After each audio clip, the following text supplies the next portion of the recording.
What's up, everybody, and welcome to ITG Daily, the show that brings you the hottest in gaming news. I'm Drew Bosley. You can find me on Twitter at ArtisticGamer28, and that's the one, the only Scott Savage. You can find him on Twitter at Savage. Scott, how was your weekend? Dude, I thought I might as well just ask you because I asked yesterday too, so. Oh, it's still the usual blur of game after game after game.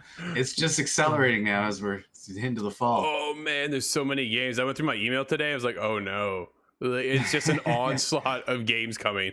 And then of course we had Gamescom, which at least unleashed a new flurry of other, like a lot of cool indie stuff coming out of Gamescom, which was really cool to see. But dude, coming up for September 1st, we all say goodbye to August. By August. Yeah. Dude, it's a new month already, just like that. And Projekt Red looks to bring on the modding community to help fix their game.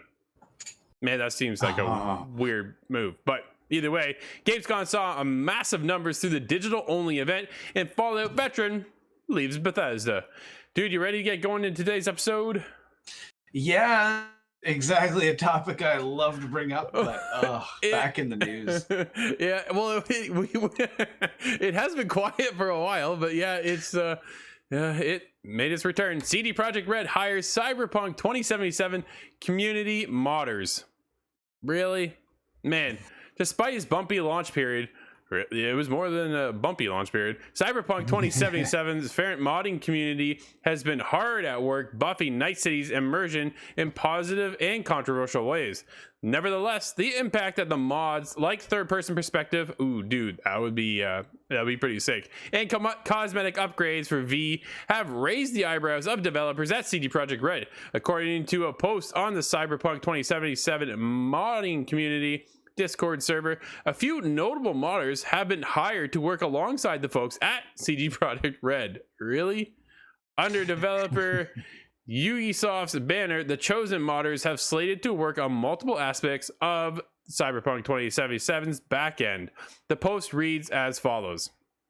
Quote, we will be working on various projects related to Cyberpunk 2077. Dude, how many times have I said that already in this article? It's like a drinking game. Oh my goodness. Back end to the game's modding support. We are really excited for this, and we really hope we can help to bring Cyberpunk 2077 next to the next level. What these community members turned full-fledged developers will be working on remains to be seen. Cyberpunk 2077 has gotten a long list of technical updates since 2020 initial launch. The patch notes range from minor bugs to progress halting issues, dude, and more. That actually said Cyberpunk 2077 two more times after that. So if you're playing along, there you got two more. Oh man, they didn't mention the glitch that causes NPCs to literally explode, blow up. Like maybe they can fix that too. It's perhaps the best glitch that has ever existed. Man, it's a bit of a shock to see now that there's two sides to it, right? Obviously, if you're part of the modding community, this is super cool. Dude, the fact that they're pulling you in to help them out, which is fantastic. But it also kind of signifies what kind of state of the game is in, too, that they're actually having to pull in the community for modding to help fix their game. Like, that is ridiculous. I wonder if these people kind of got their notoriety, were found by the developers themselves because of some sort of really overconfident posts. You know, it's easy to say, oh, I would do this, I would do that. And I wonder if it's something, you know, somebody made the claim, I can do it better than they can. Ooh, so they thought, have a try then. So why don't you have a seat? Yeah, pull up a seat next to me. You'll see what you can fix the rest of our game. Which is unfortunate, right? I think for the first time ever, we saw Cyberpunk get pulled. We saw a video game get pulled from the store due to so many obstacles and just glitches and hiccups and just polished game. Dude, it really came down to the fact that the game wasn't ready for shipping. You shouldn't have shipped it, right? And they put it on the PlayStation Store. PlayStation said, nah, not happening. Took it off. Gave 30,000 refunds or something along that line, maybe even more. Like, dude, it was just a giant disaster at launch, which is unfortunate. Nice to see that CD Projekt Red is still working on fixing Cyberpunk. But man, to pull in the modding community now at this state of the game as well, kind of makes me go, I just raise my hands up and go, no, I'm gonna pass, right? Like, yeah, is it ever going to come back? Is it really, going to be the same as it was supposed to on paper now? Because it just has so many different people working on it. But well, I'm just surprised they haven't just bailed off of the project in all forms. absolutely Buried it out in the desert like ET. just moved on. You kind of wondered though if it was going to have a No Man's Sky effect, right? And all of a sudden, if they just would have went quiet, worked on the game, fixed it up, not put out a patch and go, it's satisfactory, because I remember seeing that was right. It's that was pretty uninspiring. Oh man, very uninspiring to go back to want to play that game at all, right? To go, we're at a satisfactory level with our game. Really? No, that's not very cool at all. How about our game is awesome, our game is incredible, here's why you should play. Not, it's satisfactory. And now you're pulling in the modding community to fix your own game, which just seems weird. You should have them hired out contracts maybe and present this in a different light, because now you're pulling in the modding community, which is incredible. I've seen some phenomenal mods on games which these people need and deserve to be a part of the industry, and they should be hired.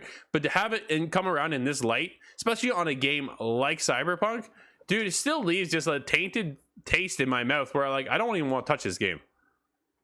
Yeah, it's just in another world, this game came out to roaring applause. Yeah. Well, what came out to roaring applause, Scott, was the digital-only Gamescom, which attracted 13 million viewers. Woo.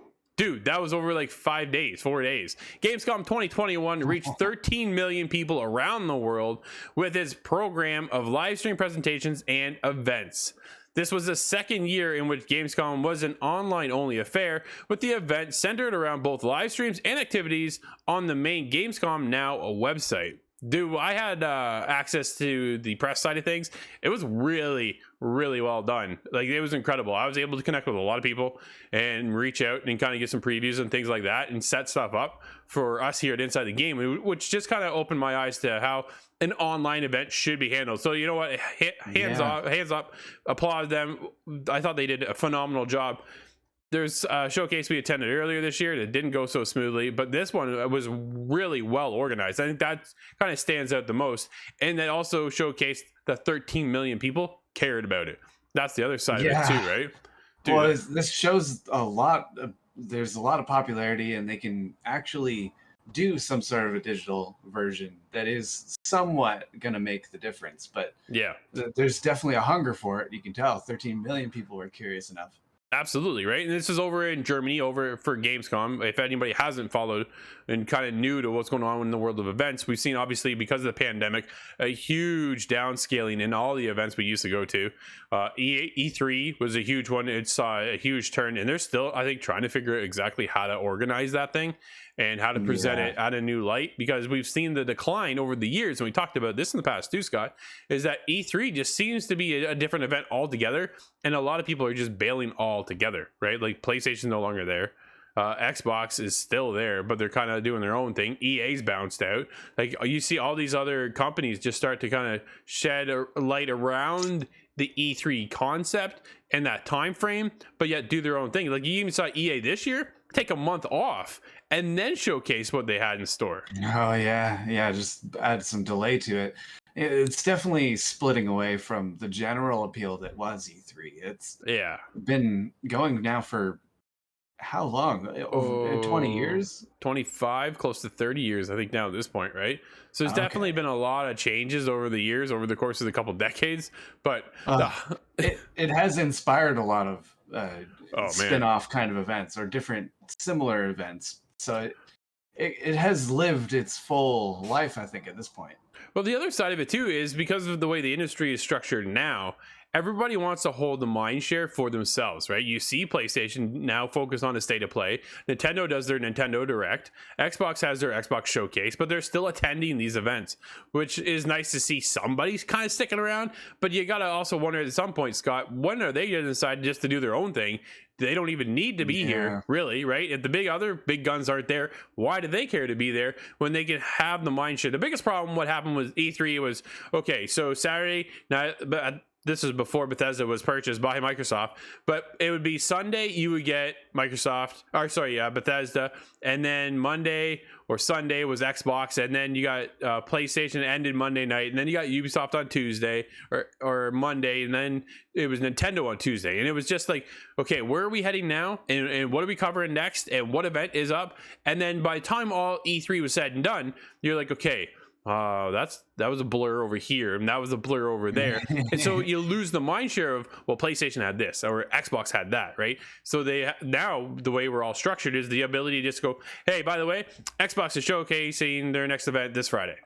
And then everybody tunes in, right? And then you hold that mind share leading into that entire weekend, not fighting for that one particular moment of that day, where all of a sudden now you have to share it with Nintendo, Ubisoft, PlayStation, EA, Bethesda Spotlight, like all these other companies you're no longer fighting for. So I'm curious to see what the future looks like and how E3 is going to figure out how to kind of captivate these people to come back in. And that's the biggest thing. You know, Phil Spencer says it's nice to be a part of all this stuff, and it's nice to sit there and have the showcase, because dude, for us, for gamers, E3 was like Christmas, right? We all talk, man, here it comes, and you sit and you wait and like, oh man, look at this, and then you run down all the games that came out and what was announced by Xbox, what was announced by PlayStation and Ubisoft and all this other stuff. But this year, dude, E3 this year, like you and I covered it heavily, and wow, a lot of that did not need to be covered.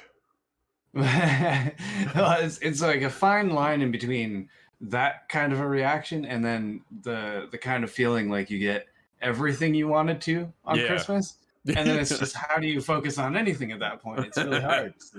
I definitely see why there's a desire to separate.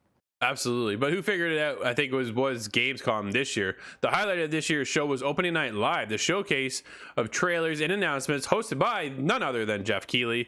Opening Night Live saw 5.8 million people tuning in at some point in the show, an increase more than 30% compared to last year, with a peak of 2 million concurrent viewers. Dude, 2 million people all at once watching. Like that's pretty cool. Gamescom organizers also highlighted some awesome indies as well, which attracted 500,000 live viewers, more than double than his previous year. Dude, they're only going up, right? The ability now to tune in from anywhere in the world, online, not have to go to these events, sit in lineups, sit at whatever convention for hours on end, getting nothing covered, right? Gave us, everybody, the ability just to tune in when you wanted to, when you had time, and then you can come and go as you please. Like, it was, dude, it's really convenient.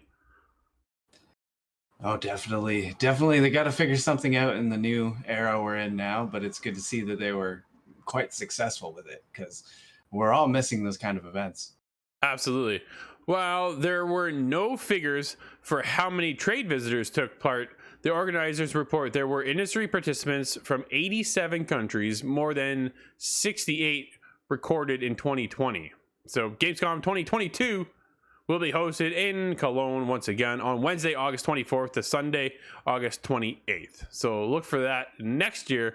They're definitely going to be back, and they're going to do the hybrid thing again, right? The ability to go online, as well as they're hoping to get people now. And now that, you know, the pandemic's starting to kind of cool down a little bit, maybe we can get back to attending some of these events. Scott, you looking forward to getting back into a building with a crowd of people? That's like Absolutely. No, I've thought about it quite a lot. In the last few events we've been to, I had an interview that I partook in and conducted, rather. Sure. And that's something that gets, even if you feel comfortable on camera, that still gets a little weird sometimes, but it's a feeling that I really miss.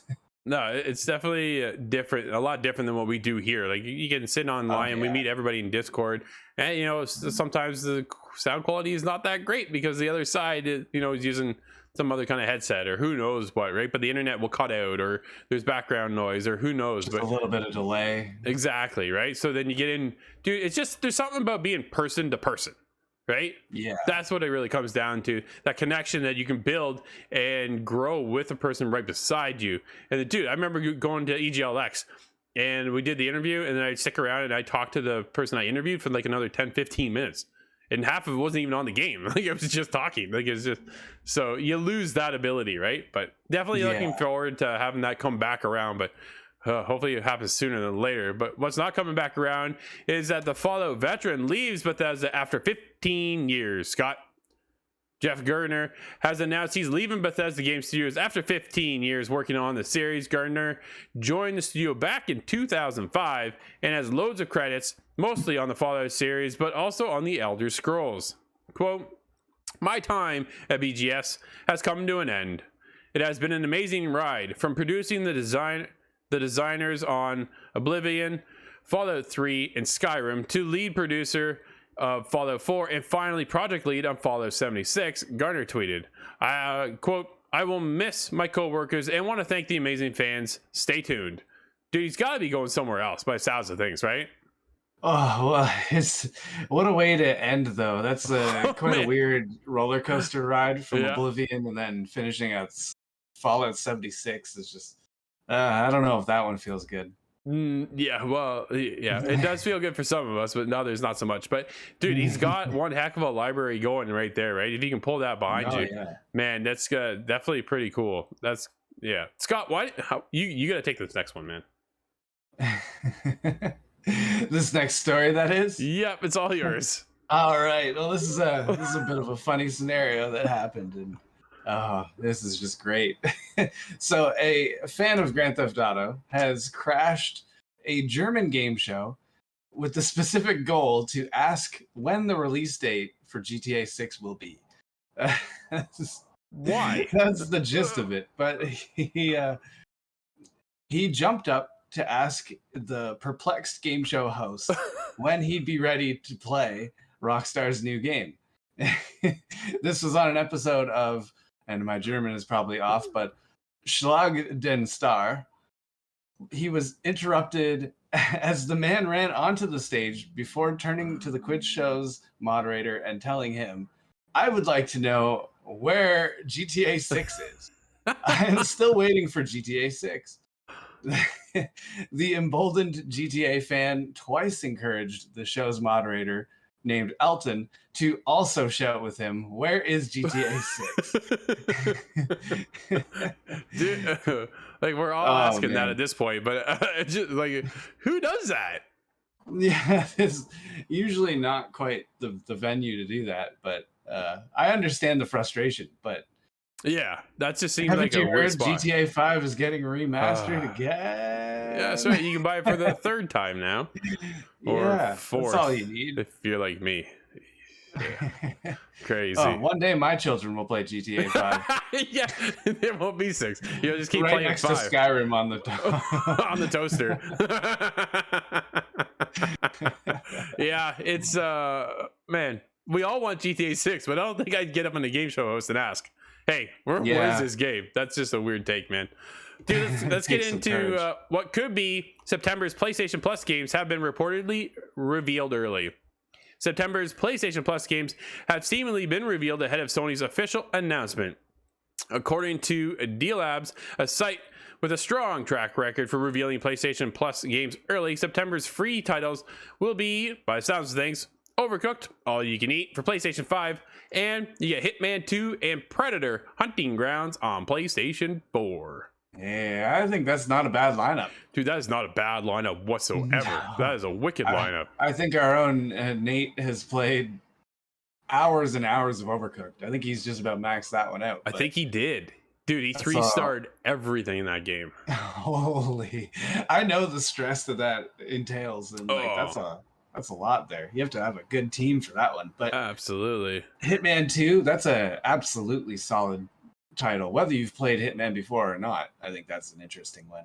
It's very cool. Predator, man. We had a chance to jump into Predator myself on PC, and that was a cool one. I like that. That was a ton of fun. If you can get in there and do that, you're in for a good game, especially if you can get a group of yous, right? If you can get a whole squad in there doing it and one person plays as the Predator, oh, dude, that's a tough. And the rest of you quote the Predator movies the entire time. Yep. Well, what we do know, though, Scott, is the Xbox Games with Gold for September. And what's been announced for the Games with Gold are Warhammer Crossbane, Mulaka, and Zone of Enders HD collection, as well as the Samurai Showdown 2. So you can look forward to getting those if you haven't. That one, I'm gonna say it's a little weaker than PlayStation. I think that's fair to say. I don't know if these ones have the same mass appeal.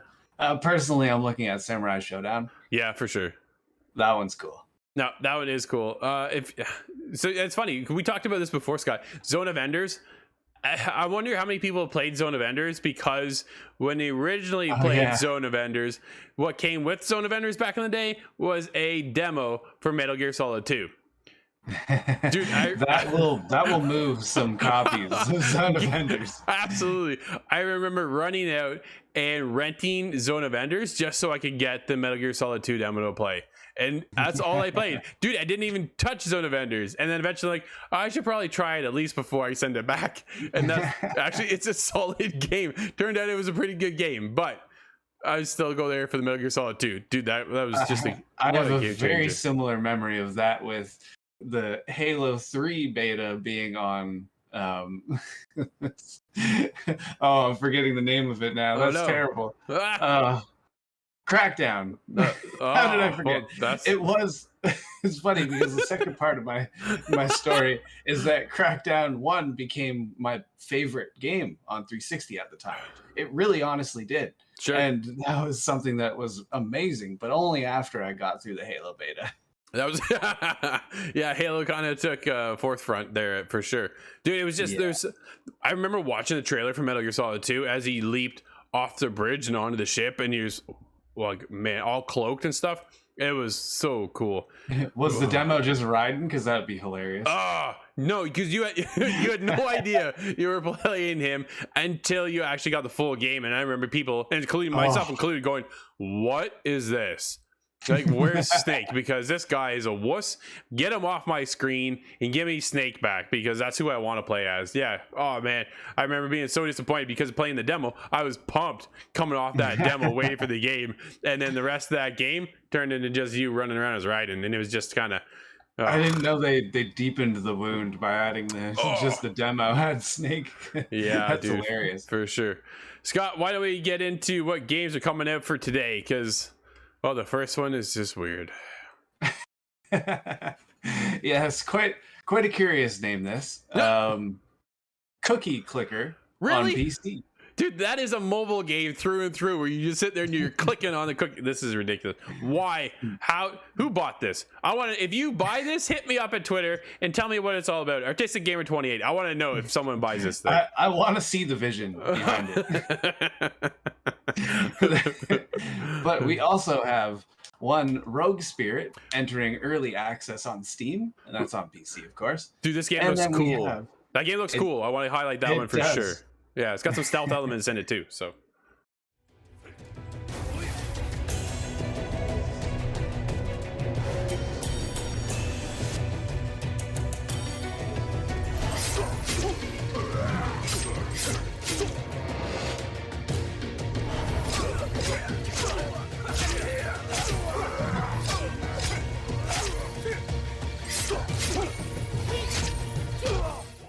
Yeah, that's something we're always looking for. Always. But lastly, we have Lake, and that's coming to the Xbox One, Series X, S, and the PC. And Lake looks cool too. I'm not too sure exactly what that one's about, but that one, the minute I saw the art style, I was like, oh, all right, now I got to find out what it's all about, because I'm definitely curious. But Rogue Spirit is one I saw. It's got a big bunch of stealth elements in it. And I'm like, okay, I'm dying for a new stealth game. There's no new Metal Gear. That's not going to happen. Apparently, it doesn't sound like Splinter Cell is going to happen either. So, Scott, looks like we're going to have to move on and go with some Rogue Spirit. So, let's move into that. As long as something comes along, fills the void, because Dishonored isn't going to do it anymore. Well, no, we're not getting another Dishonored, right? We're getting Deathloop. But Deathloop doesn't seem to have that stealth element that Dishonored did. So no, that kind of not quite. No, it's a whole different kind of game style. It's a quick stealth mechanic now, right? It's really changed the pacing. I'm definitely curious to see how that's going to pan out. Scott, that's going to wrap up today's show. Everybody, thank you for hanging out with us. And of course, this is ITG Daily Show that brings you the hottest in gaming news. You can always follow us live over on twitch.tv/theofficialITG, as well as YouTube. But if you can't join us live, hit us up later. InsideTheGame.ca, podcast services, and TV streaming networks around the globe. Till tomorrow, everybody, I'm Drew, that's Scott, and we'll see you inside the game.